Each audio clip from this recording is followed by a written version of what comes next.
Greetings, friends. This video popped up, it caught my eye. The mind-bending secrets of quantum simulation revealed by some channel called The Seven. Small channel. I haven't seen any of this video. I haven't seen any of this channel. I thought I would give my reaction here.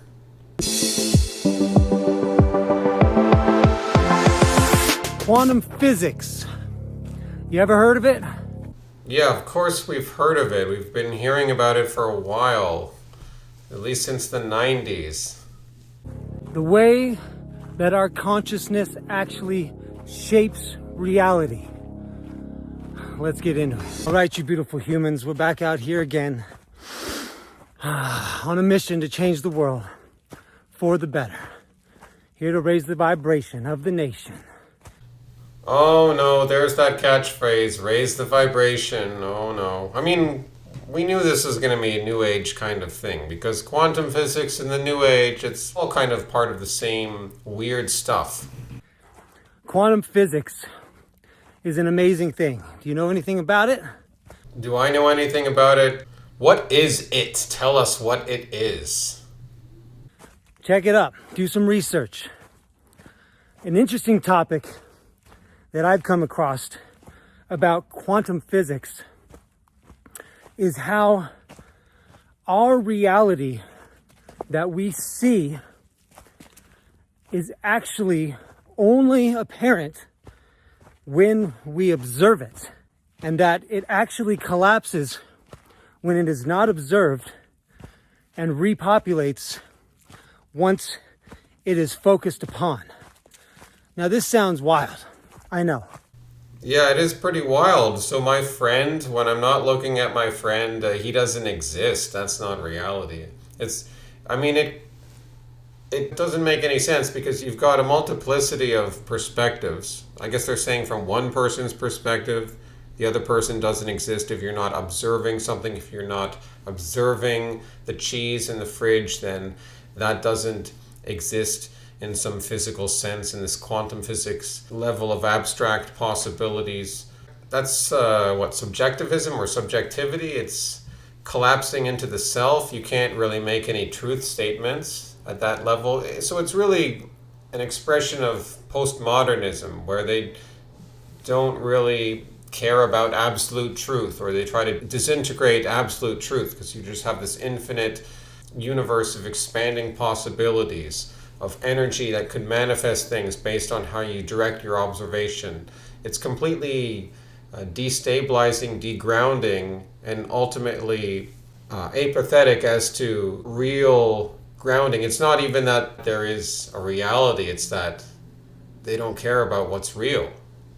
Scientists are actually doing tests in laboratories with particles that prove that the particles actually only become apparent when they're focused upon. Billy Carson is someone you could look up who actually explains this. Something to do with particles doesn't mean that the entire nature of reality, which is more than just material particles. Reality has different aspects, different components to it, involving metaphysics, things like numbers themselves, concepts, words. These things are not particles. But even in the material sense, I cannot accept that purely observation is creating things in the moment. This is magic, this is law of attraction stuff, which always has half-truths. There is half-truths to what they're talking about with these experiments in the lab. There are weird things going on here. But they're jumping upon it in this sort of alchemical way to say that this encapsulates the entire nature of reality, which is very unwarranted. Very well, as well, to get into it more in depth. But the theory is that it's like a video game. If you're familiar with video games, let's say you're in a 3D world, and in the video game, you can only see a certain distance. And the player can walk to that distance, and then you can see a certain distance, and so on. Now, the video game only renders what the viewer can see at that point. And as it gets closer to the point in the distance, the computer keeps rendering more and more to make it seem like it is a seamless experience. Now, the theory with the quantum physics is that it's the same exact way with our reality, that our consciousness honestly perceives and co-creates, in a certain sense, everything we see and experience. Now, there is a co-creation from everybody on the planet that does say, this is a tree, this is a car, this is a beanie. Well, yeah, that's just an assertion. How? And how did he get to that from just saying that what he was describing there about processing information as you walk through a landscape in a video game? Why not just like a real life, daily life, walking through the field? You're processing information on the horizon, and as you walk further, your brain processes new information and it makes a seamless experience. You don't need to say that's a video game. And then how do you then jump to saying, well, because of that, we are co-creating reality? So you think because you're seeing the blue sky and the gray stones that you are creating the stones and the blue sky? That is an Eastern idea. I don't think it's really true. I mean, there's bits of truth in it. There has to be the self participating to some degree to, I wouldn't say make the stone real, but that does give the stone its full expression if there is a man to perceive it. But that doesn't necessarily mean, or at least we haven't seen any logical reason yet to assume that therefore the stone can only exist if you were observing it. Perhaps there are things that could exist that are beyond your observation, beyond your conception, and there are other things which are within your conception, within your perception.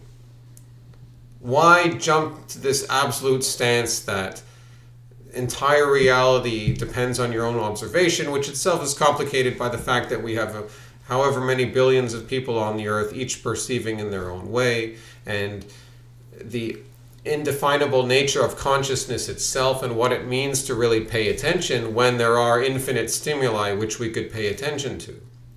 So a strict materialist would get lost down a rabbit hole in this. Maybe these quantum physics people are trying to walk this weird path between the materialist angle of humans processing data like a machine, but also creating reality to get back in touch with God, because they've lost God, so they're grasping at, when they're using this language of co-creating, like, well, there must be something infinite that we're participating in that can get us in tune with our source energy. And I think that's what this weird sort of a parallel between materialism and this grasping at co-creation, anything to just ignore that there has to be an absolute truth or God to ground a concept of the real or truth or reality. It must be grounded in something absolute, which quantum physics does not have. They do not have that.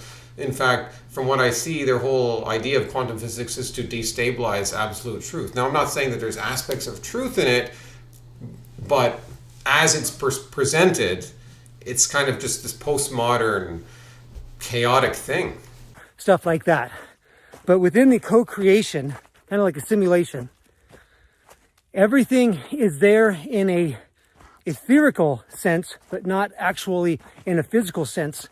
And it isn't until our consciousness focuses upon it that it does actually populate into existence.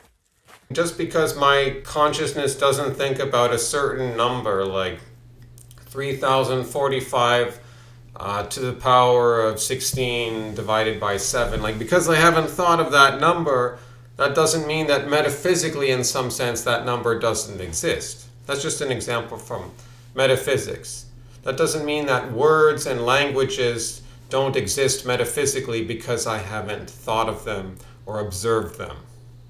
It is one of the most wild theories I've ever heard. But with the magic that I've experienced on this planet, it wouldn't surprise me if that is the absolute truth. If quantum physics is right, if the theory is right, that literally the entire universe is collapsible upon observance. If quantum physics theory is right, that the entire universe is collapsible in its observance. Yeah, thank you for clarifying matters. That's very helpful. I don't even know what to say to that. That has got to prove to you as well about the magic that is truly going on. Well, he's right. It is magic. It is magic. Modern science has its roots in alchemy. Magic is about transforming reality to suit whoever is exercising that power for personal gain. In this existence, we are literally made of light. We are literally divinity walking and talking. Divinity for this guy is photons. That's divine, that's God. It's still just really materialism. They want to move in the direction of the non-physical, and it is so non-physical, but it comes back to like empirical electrical observations. That's not what you are. That's not a very good picture of what the soul is. Now, that may be an aspect that might capture in language a good aspect of what we are, but that's not how he's treating the concept of light here. He's just treating it like another materialist scientist that wants to find God in a world where he has canceled out God.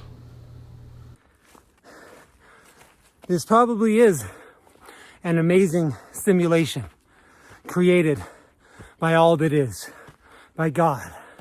Maybe this guy's a simulation. Maybe it's just CGI. He's not real. Could be. And if you ask me, it's a pretty amazing journey. So another key factor to keep in consideration with this theory is that the only thing that exists right now is this moment in front of my face, in front of your face. You can daydream and fantasize and think about future events, fantasize about past events, but in reality, the only thing that exists right now is literally what you can see. No, that's stupid, because just because we have this thing that we're seeing right now, we can't narrow that down to a particular moment. I'm pretty sure the people like David Hume in the 18th century or one of those philosophers probably would have already thought about this. But if you're strictly talking about perception, you can't, the seconds are always moving, so you can't ever get to now. That's, any Buddhist monk can shut himself in a cave and try to get there for the rest of his life. He'll never get there. Or maybe he think he will, but then you lose. It's like, oh, I was in the now and I lost it. But that's silly, because I don't think he's applying a coherent standard here. Maybe I'm just reading a bit too much into what he's saying, but what are we to say that all of reality is just now what you can perceive in one given moment? So your childhood is just a memory and it's not real. It's just simply a memory. That's not even you. And you are a different person in 10 years because your cells are going to be different. Well, firstly, it's not true. And secondly, it's not a useful thing to believe. How would this help you to believe this? That sounds wild, right? No, it doesn't sound wild. It sounds like the same standard package we've heard about for years. I myself, when I was younger, bought into all of this BS. So I'm totally guilty of it too. But another key factor of this is the visualization process, the tactic of visualizing the future you want. See, the thing is with the law of attraction, like attracting like, good vibrations that we talked about in a video not too long ago, check it out. The visualization process literally sends a wave out into the ether, the simulation, and literally will attract and bring those things you desire into your experience. Some non-personal thing will bring something to you. With enough dedication to emit the vibration. That's the goal. You can't just visualize about your dream house once and then it just pops up the next day. Yeah, so it didn't take long for a video about quantum physics to devolve into the standard New Age stuff about prosperity. Winning in this life, winning in this world. Oh, eternal life or the soul or the virtue or the state of your soul. Well, that's important too, but we really want to vibrate happiness. We want to vibrate success, the house, everything. That's what we want. We want to visualize it because the imagination is just always a good thing. It's just good to use your imagination. It's not like the imagination could be used for good, or maybe it's actually kind of risky, can be used for all kinds of nightmares as well. No, it's just like, let's get into visualizations. It doesn't matter what your virtue level is. Practice visualizing. You could be a really messed up person. Work on visualizing. Oh, just visualize yourself to be a better person. Because what is virtue other than not having visualized to be better? Very small cases, yeah, it could. But the most of us, the majority of the time, you will need to work on your six-pack abs. You don't get them overnight, right? Dedication and determination to get the six-pack abs. You need to do the same thing with the visualization to obtain the things you dream of, okay?